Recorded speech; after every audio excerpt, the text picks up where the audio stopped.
Pandian show serial next episode review பார்க்கலாமாங்க. இங்க பாண்டியனுமே வெளியே நின்றுகிட்டு இருக்க, அரசியுமே அங்க உக்காந்து படிச்சுக்கிட்டுமே இருக்காங்க. உடனே இங்க பாண்டியனும் அரசி சமையல் எடுத்து வைமா அப்படின்னு சொல்லிட்டு உள்ளேயுமே சட்டை போட்டு வரதுக்காக பாண்டியனுமே உள்ள போயிடுறாங்க. அதுக்கப்புறம் கோமதியுமே வந்து அரசி உங்க அப்பா கடைக்கு போற வரையும் நீ மாடிக்கு போய் துணி காய போடு அப்படின்னு சொல்லிட்டு இங்க கோமதியும் அரசிக்கிட்ட சொல்ல, உடனே அரசியும் அம்மா என்னாலலாம் முடியாது, அப்பாக்கு நான் சாப்பாடு பரிமாறிட்டு தான் நான் மேலே போவேன் அப்படின்ற மாதிரியுமே சொல்லிக்கிட்டு இருக்காங்க. உடனே சரவணனும் அரசி அம்மா ஏதோ ஒரு பிளான் போட்டுட்டு இருக்காங்க போல, நீ அம்மா சொன்ன வேலையை செய்யுமா அப்படின்னு சொல்லிட்டு இங்கே சரவணனுமே சொல்லிடுறாங்க. அதுக்கப்புறம் சரவணனை உட்கார வச்சு அங்கே இட்லியுமே பரிமாறிட்டு இருக்காங்க.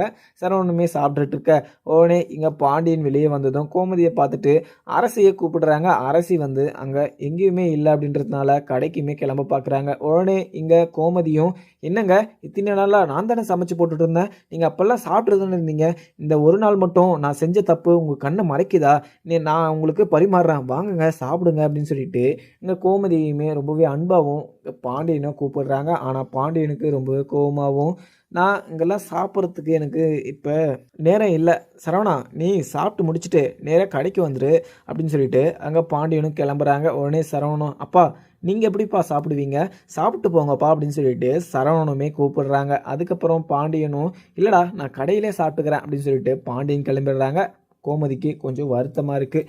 அதே மாதிரி இங்கே அரசியுமே அம்மா வந்து எவ்வளவோ ட்ரை பண்ணிட்டாங்க, ஆனால் அப்பா வந்து கொஞ்சம் மூஞ்சி கொடுத்து கூட பேச மாட்டாங்க அப்படின்னு சொல்லிட்டு அரசியும் நம்ம பேசாமல் அப்பத்தா கிட்ட இந்த விஷயத்த சொல்லலாமா அப்படிங்கிற மாதிரியுமே யோசிச்சுக்கிட்டு இருக்காங்க. அது இல்லாமல் அந்த வீட்டுக்குமே நம்மளால் போக முடியாது, அப்பத்தா தனியாக இருக்கிற டைமில் நம்ம போய் அப்பத்தா கிட்ட இந்த மாதிரி ஒரு விஷயத்த சொல்லிட்டு வந்துடணும் அப்படிங்கிற மாதிரியுமே அரசி யோசிச்சுக்கிட்டு இருக்க.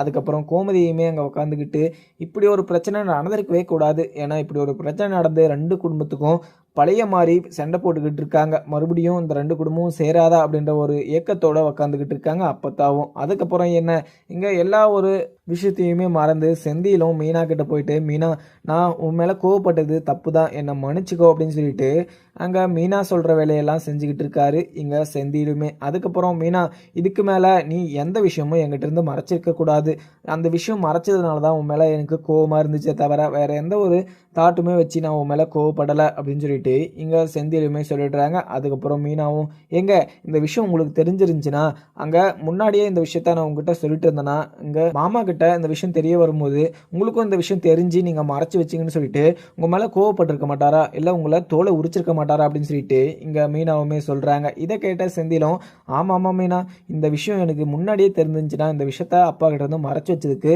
என்ன அவர் வெளுத்து வாங்கிட்டு இருப்பாரு, நீ என்கிட்ட சொல்லாது இருந்ததே எனக்கு நல்லதாக போச்சு அப்படின்னு சொல்லிட்டு இங்கே செந்திலுமே சொல்லிடுறாங்க. உடனே இங்கே மீனாவும் உங்களை நான் மாமா கிட்டேருந்து காப்பாற்றிருக்கேன், இந்த விஷயம் உங்களுக்கு தெரியாமல் நான் உங்ககிட்ட மறைச்சி வச்சதுனால தான் நீங்கள் இப்போ தப்பிச்சிருக்கீங்க, அந்த ஒரு விஷயத்தினால தான் நான் யார்கிட்டையுமே இந்த விஷயத்த சொல்லலை அப்படின்னு சொல்லிட்டு மீனாவுமே கிளம்பிடுறாங்க. அதுக்கப்புறம் செந்திலுக்கும் மீனா மேலே கொஞ்சம் அனுபவமே வருது. அதுக்கப்புறம் இங்கே கதிரும் ராஜுவுமே சென்னைக்கு போயிருக்காங்க. சென்னைக்கு போன வேலையுமே முடிஞ்சிருச்சு, ஆனால் இன்னொரு நாள் எக்ஸ்ட்ரா இங்கே தங்கலாம் ஸ்டே பண்ணலாம் அப்படின்னு சொல்லிட்டு இங்கே கதிருமே ராஜுக்கிட்ட சொல்கிறாங்க. ராஜுவுமே நம்ம இங்கே தங்குறதுல அங்கே மாமாவும் அத்தையும் இதெல்லாம் சொல்ல போகிறாங்க, நம்ம இங்கே வேலையை முடிச்சுட்டு நம்ம டைரெக்டாக நம்ம ஊருக்கே போயிடலாம் அப்படின்ற மாதிரியுமே ராஜியுமே சொல்கிறாங்க. ஆனால் அதெல்லாம் கேட்காம இங்கே கதிருமே நம்ம வந்துட்டோம், 2 நாள் ஆயிடுச்சு, இன்னும் ஒரு நாள் தானே எக்ஸ்ட்ரா இருக்க போகிறோம், நம்ம இங்கே இருந்துட்டு இங்கே ஸ்டே பண்ணிவிட்டு நம்ம எல்லாமே பார்த்துட்டு நம்ம போகலாம் அப்படின்ற மாதிரியுமே அங்கே கதிர் சொல்லிட்டு அங்கே ராஜையுமே இதுக்கு சம்மதிக்க வச்சிடுறாங்க.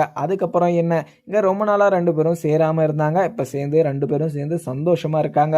அப்புறம் பாண்டியனும் கடைக்கு போயிட்டு கடையில் உக்காந்துக்கிட்டு இங்கே கோமதியை பற்றி தான் யோசிச்சுக்கிட்டு இருக்க. அதுக்கப்புறம் அரசியும் இங்கே அப்பத்தா கிட்ட நம்ம இந்த விஷயத்த சொல்லி ஆகணும் அப்படின்னு சொல்லிட்டு எப்படியோ ஒரு வழியாக அந்த விஷயத்தையுமே சொல்லிடுறாங்க. அப்பத்தாக்கு கொஞ்சம் கவலையாகவும் இருக்குது, பாண்டியன் இங்கே கோமதி கிட்ட பேசாமல் இருக்கானா, கோமதி இந்த விஷயத்த நினச்சி ரொம்பவே வருத்தப்பட்டு இருப்பா, நம்ம இப்போ பாண்டியன் கிட்ட பேசி தான் ஆகணும், ஏன்னா பாண்டியன் கிட்ட பேசலைன்னா இங்கே கோமதி கிட்ட கடைசி வரைக்குமே பேசாமல் போயிடுவான் பாண்டியன் அப்படின்னு சொல்லிட்டு இங்கே அப்பத்தாவுமே உக்காந்துக்கிட்டு இருக்க. அதுக்கப்புறம் நம்ம கோயிலுக்கு போயிட்டு வரலாம் அப்படின்னு சொல்லிட்டு இங்கே வீட்டில் இருக்க வடிவு மாறின்னு சொல்லிட்டு இவங்க எல்லாருக்கிட்டையுமே சொல்லிட்டு கோயிலுக்குமே கிளம்பிட்டுறாங்க. இங்கே அப்பத்தாவுமே கோயிலுக்கு போயிட்டு இருக்கும்போது அங்கே பாண்டியன் இந்த வழியாக தான் வருவார் அப்படின்னு சொல்லிட்டு ரொம்ப நேரமாக வெயிட் பண்ணிக்கிட்டு இருக்காங்க அப்பத்தாவும். அதுக்கப்புறம் கடையெல்லாம் க்ளோஸ் பண்ணிட்டு இங்கே பாண்டியனுமே நடந்து வந்துக்கிட்டு இருக்க.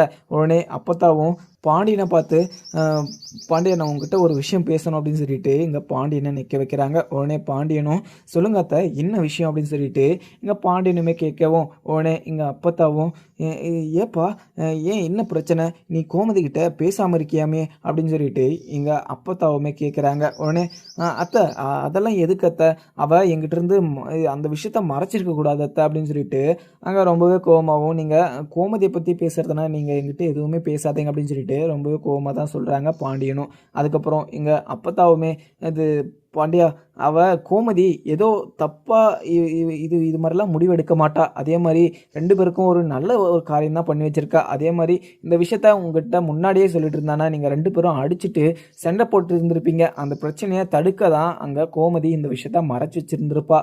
வேற ஒரு எந்த தாட்லையுமே அவள் மறைச்சி வச்சிருக்க மாட்டாள். அதே மாதிரி என் மேலே வச்சுட்டு இருக்க பாசத்தை விட உங்கள் மேலே தான் அதிகமாக அவள் கோமதி பாசம் வச்சிட்ருக்கா.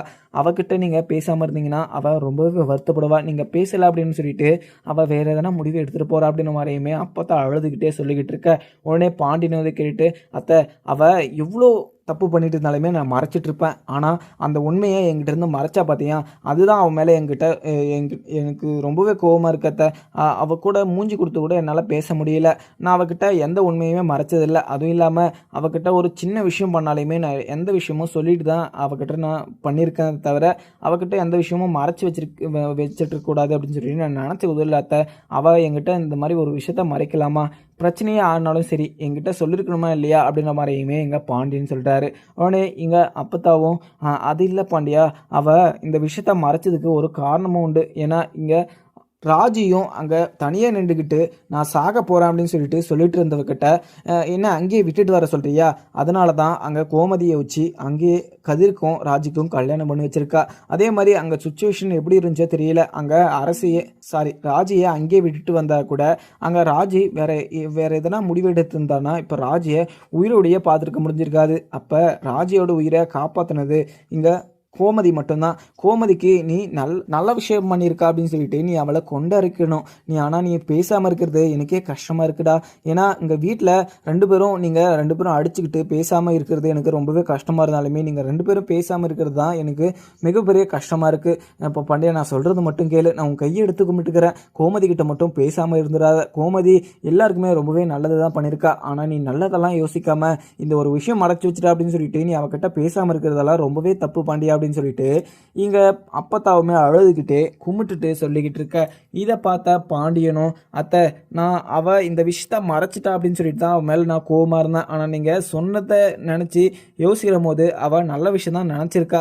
ஆனால் இப்போ கூட பாருங்க அவள் இந்த விஷயத்த மறைச்சிருக்கா அப்படின்னு சொல்லிட்டு அவன் மேலே எனக்கு ரொம்பவே கோவமாக தான் இருக்குது. ஆனால் நீங்கள் அவளுக்காக வந்து பேசுகிறீங்க அப்படின்னு சொல்லிட்டு எனக்கு சந்தோஷமாக இருந்தாலுமே ஆனால் அவள் இப்படி பண்ணி வச்சிருக்கா அப்படின்னு சொல்லிட்டு எனக்கு அவன் மேலே ரொம்பவே கோவமாக தான் இருக்காத்த அப்படிங்கிற மாதிரியுமே இங்கே பாண்டியன்னு சொல்லிடுறாரு.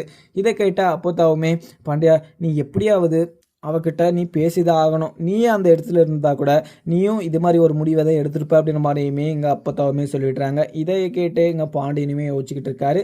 அதுக்கப்புறம் என்ன பார்க்கலாமாங்க. வீடியோ பிடிச்சிருந்தா லைக் பண்ணுங்கள். Thank you friends.